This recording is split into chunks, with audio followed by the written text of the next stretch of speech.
Heavy spoilers and language ahead.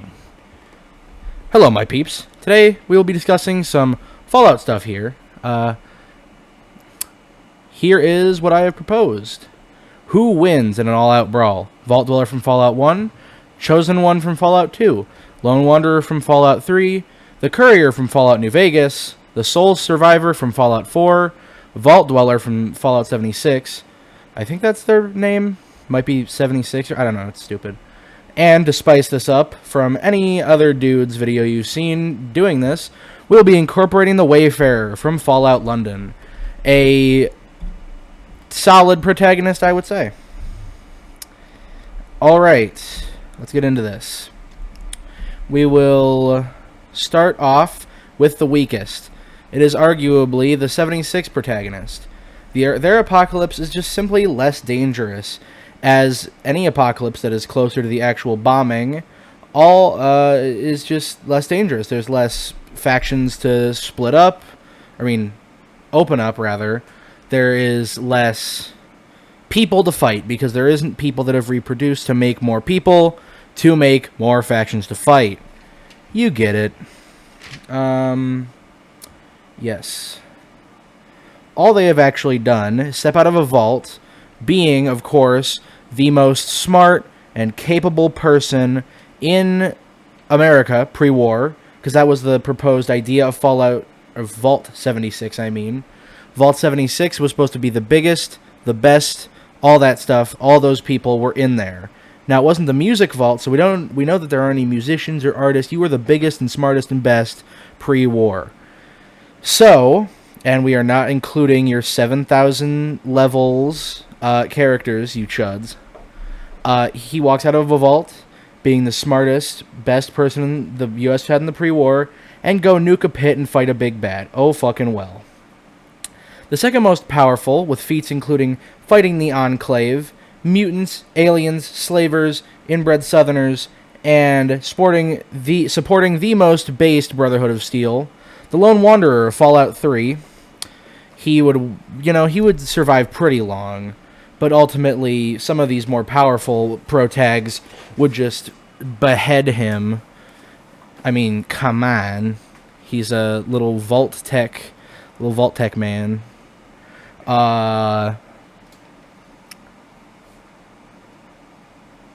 Next up, fighting super mutant hordes, coming from a vault, and being our first protagonist, the Vault Dweller from Fallout 1. He's pretty powerful. He did take on all of those huge factions in California and supported the NCR in their very first, in their come-up, basically. So, that's some brownie points for you, but he would get absolutely stomped by these next guys. So, next up, a pre-war soldier, having to defeat an advanced civilization, either stomping a huge gang of raiders or taming them, or taming a pre-war settlement for their fun, not a settlement, an amusement park. Anyways, and if the show has anything to show, the Brotherhood of Steel won the game. So, technically, this one supported the worst Brotherhood of Steel, but that's besides the point. The Sole Survivor. Although that is a pretty dumb name, since Sean did survive. Anyways, coming up next, having been shot in the head thrice by Benny, then going on to fight giant mutants, armies, the freaky shit from the Sierra Madre, the psychotic experiments from Big MT, and almost all of the most powerful enemies known to the series, the Courier, hailing from New Vegas, or wherever he really came from, He's kind of a mystery. He might have been in Montana. He's been all around. But, he's done some pretty powerful shit,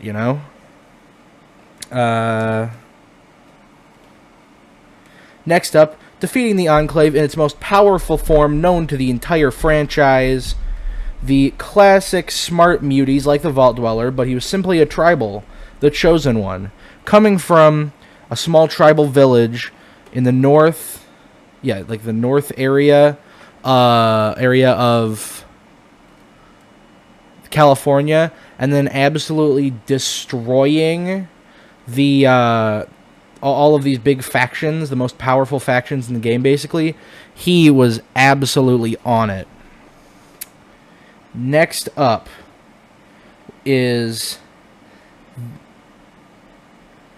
surviving in the most dangerous, deadly wasteland with many powerful enemies, with most other in close areas. The tight streets, rather than the mainly open areas fought in any other Fallout game, taking on armies that are nearly pre-war, raising gangs and then blowing them all to death all the same. Also, the heavily irradiated Thames. So, obviously, the Wayfarer, he has fought the most powerful. Like just look at all the stuff he does. He has to immediately out of this cloning vat, which by the way means that he doesn't have the skills or even the oh hey, I stubbed my toe when I was a little kid. No, he is coming out of there and he's basically a newborn baby. Like, think about that one. He hasn't had any of the pain stuff. He hasn't had anything. All of his nerves are basically new because he's a clone. So after that, he immediately starts just destroying things. I mean, depending on what ending you take with several different quests, either he raises an entire gang, the Vagabonds, from the ashes up to this huge gang that takes out the Isle of Dogs Syndicate, or you raise them up and then you kill them because of the Isle of Dogs Syndicate quests. Then, moving on after that, to go help the Thames folk, go and do a whole bunch of shit, honestly. This is just wild, and depending on the actual ending that you ultimately take, either he rules, like he is part of Camelot, and you have to defeat, like, the Fifth Column. You have to do so many different things that are so, like, difficult to do. Like, I've played Fallout London a bit. I've played the other games a lot, but Fallout London a bit as well. It's not my favorite game, don't worry, I'm not doing favoritism. But, yeah, dude, like, it's so not a contest. Like, the most powerful factions, I would say, that we have seen, other than maybe the Enclave in Fallout 2. But remember, that guy defeats the Enclave in Fallout 2 at the very end. You're already taking on a small government a couple of, hours into this first game, plus all the damage, and there's, like, no guns. There's rarely any guns in your first bit. Like, in all the other games, guns are abundant. You could look in any abandoned location, you find like 20 guns, a whole bunch of ammo. Okay, in Fallout London, you'll find maybe a butter knife, like a ham sandwich that's like moldy. Like, dude, it's not a contest. This dude forged in the flames, all right? Plus he has all these like super advanced weapons. He has like well, depending on what quest you do, but ultimately my one, and I'm not saying that, oh, my one's the most powerful, but no. He has the Dardek. He has, like, so many, like, these alien, like, amazing weapons to absolutely obliterate the other protagonists. Like, it's not even a contest at that point. It's just a curb stomping. But anyways, I will be seeing you guys later. If you think I'm right, thanks. If you think I'm wrong,